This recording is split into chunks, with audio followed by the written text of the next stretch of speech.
Hey everybody, and welcome to another episode. So this one is the big one. If you follow any of my other content, you'll know that this is the one that I base everything else off. It is so important in my life, and it is the one that rules them all. It's all about sleep. You believe it or not, that thing which everybody should be able to do, I mean, after all, you're not actually doing anything, right? Seems to be one of the hardest things it is for us to do. Sleep is so critical. I can't begin to tell you how important it's been in my life.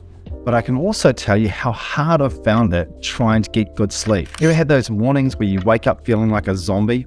Or worse, you feel like you've woken up more tired than when you've gone to bed? Yeah, that's not ideal, eh? So today you're going to learn a lot of the tips and strategies that I use to prioritize my sleep and how I can make sure I get good quality sleep. Now, if you're wondering, what has this guy got to share about sleep that I don't already know? Well, I can tell you a little bit about my context. So in my home, we have 3 adults and 4 children. Right now, today, we've got 3 hitchhikers staying. We've also had somebody else staying the last night as well. Our house is what they would call a busy house. We've got elastic walls and a fridge that never closes.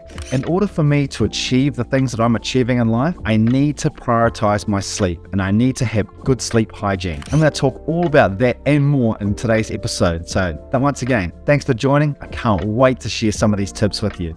Okay, so we've got 8 tips for you that are going to help improve the quality of your sleep. And by improving the quality of your sleep, you are going to become one of these high achievers. All right, let's start off with the first one. Okay, so one of the key things that you need to do in order to prioritize your sleep is to ensure that you are sticking to your sleep schedule. Now, this can be a lot more difficult if you're traveling, especially if you're going across time zones. But for the 9 to 5, for your most of your days, if you're in one place, then sticking to a consistent sleep schedule should be a lot easier. The way you want to do this is to identify when in the night you can start to power down before you go to sleep. Now, I like to identify a time that is after when the kids have gone to bed and just before I know that I've overdone it for the day. For example, I can make it to 11 o'clock at night quite comfortably every day before I go to sleep, but that's not actually a good time for me to go to sleep because by that stage, I'm usually overtired. Everyone knows what that overtired feeling feels like. So what I do is I say to myself, right, my going to sleep time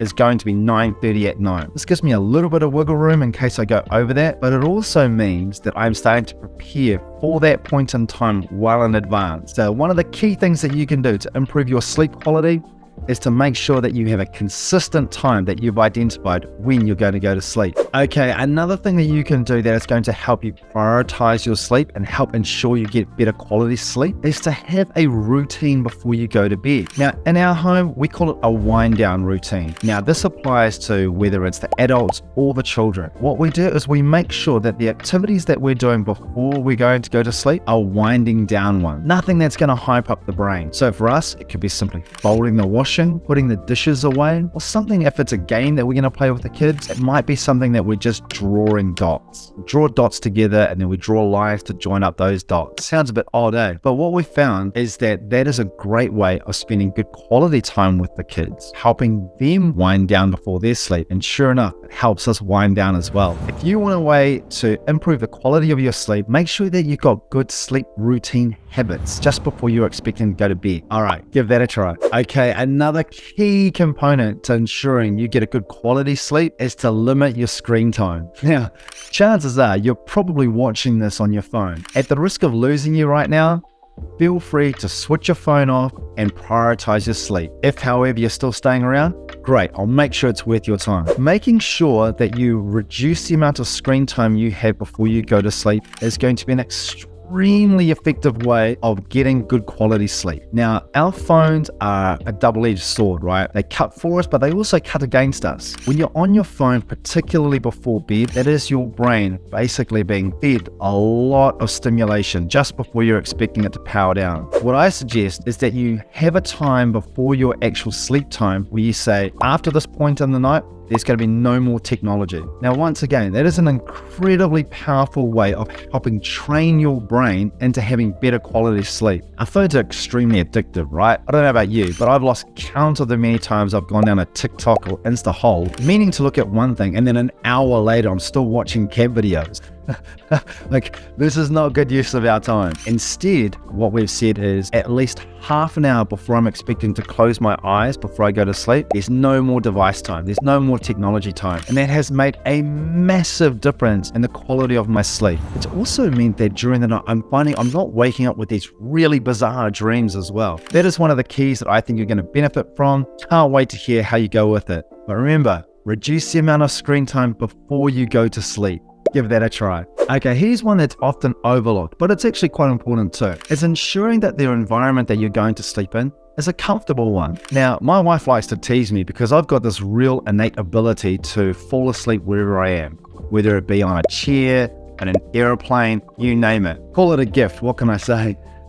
But ultimately, you want to ensure that the environment that you're going to sleep in is a comfortable one. Now, contrary to a lot of popular opinion, comfortable may not mean hot and cozy. In fact, if it's slightly cooler, that's going to help you with your sleep. This has been proven by a lot of the science and the evidence base that's out there. So you don't feel like you need to take my word for it. There's a lot of really good stuff out there that talks about the kind of environment that you want to be going to sleep in. The comfort level is one thing, but that also means feeling safe as well. If you feel safe in your environment, you're much more likely to just turn things down in your body and your central nervous system to calm down and relax a bit more before you take that all-important sleep. Okay, now, being able to power your brain down can sometimes be a little bit difficult, especially at the end of the day when you've done a lot of things and so your brain starts to go into hyperdrive, doesn't it? Here is one of the most simple yet powerful exercises that you can do to help calm yourself down. It's called a physiological sigh, and I'd like to thank Andrew Huberman for bringing this to my attention. This has made all the difference for me. So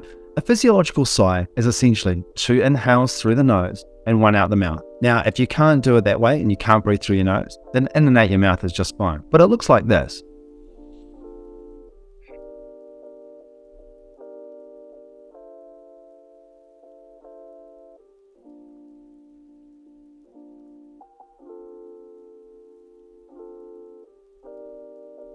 Now, already I feel a lot calmer, believe it or not. I don't know about having a sleep during the middle of the day, but I certainly feel calmer for having done that physiological sigh. That physiological sigh is proven to help you calm down. It has proven to help you relieve yourself of some of that stress. Not only that, but you'll actually feel the muscles in your jaw start to relax and your tongue as well.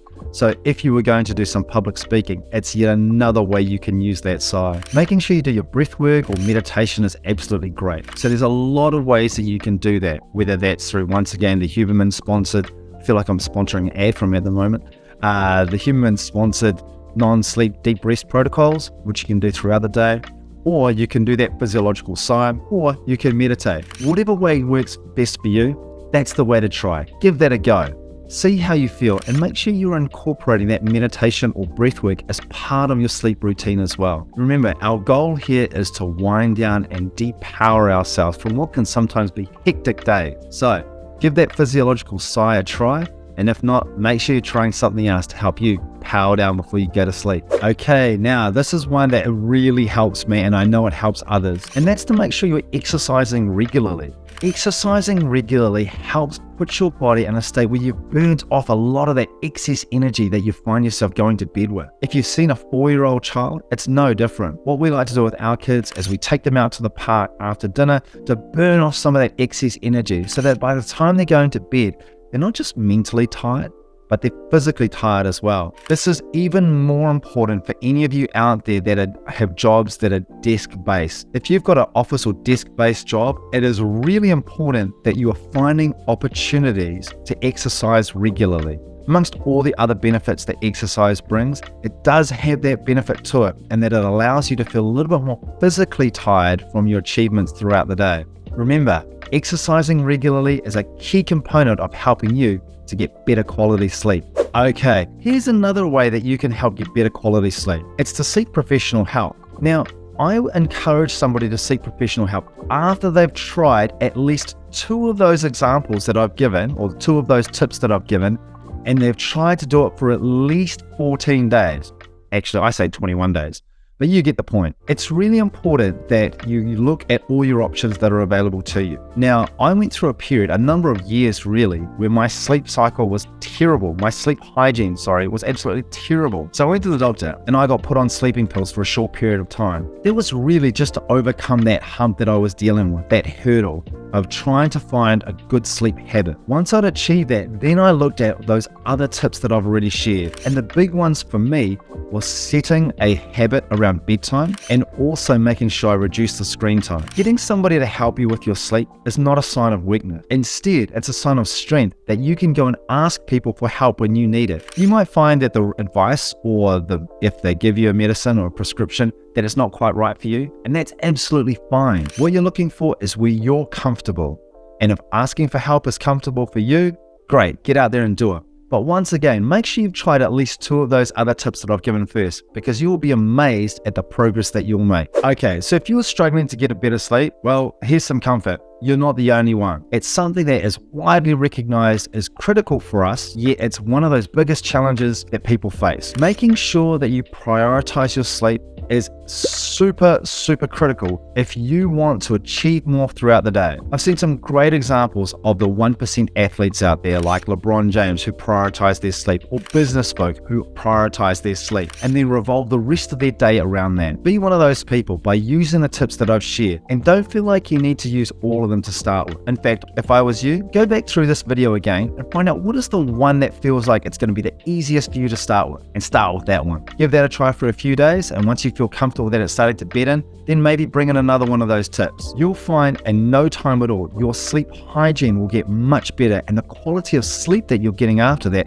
will improve as well. By adopting some or all of those tips that I've suggested, you are going to improve your sleep drastically. You're going to find yourself waking up with more energy than you thought you could have, and you're going to find the rest of your day is going to be much better placed from having a good night's quality sleep. It's important to remember, sleep is not something you need to stress about. Rather, it's about having a plan, the steps that will allow that plan to unlock the goal that you had. I like to break it down into bite-sized chunks. What is one thing I can do right now that is going to help my sleep? Great, I'll do that one. And then once I've become familiar with it and that's become part of a habit, what's something else that I can add that's going to once again improve the quality of my sleep? Before long, you'll have 4 or 5 of those tips operating as part of your habit, and they will increase dramatically the kind of sleep that you're able to have. Remember, take the time to share with us what's working for you, because we would love to know the tips that are working best for you so we can talk more about those and share those with the rest of the world. All right, can't wait to hear from you soon. Thanks so much for joining me on today's video. I trust that you took a lot of value out of that. Please remember to hit that like, follow, and subscribe button, and comment and engage with the stuff that we're putting out there, because we'd love to know what works for you and how we can share more of that with other people. As always, remember to stay tuned, and I can't wait to share more hints and tips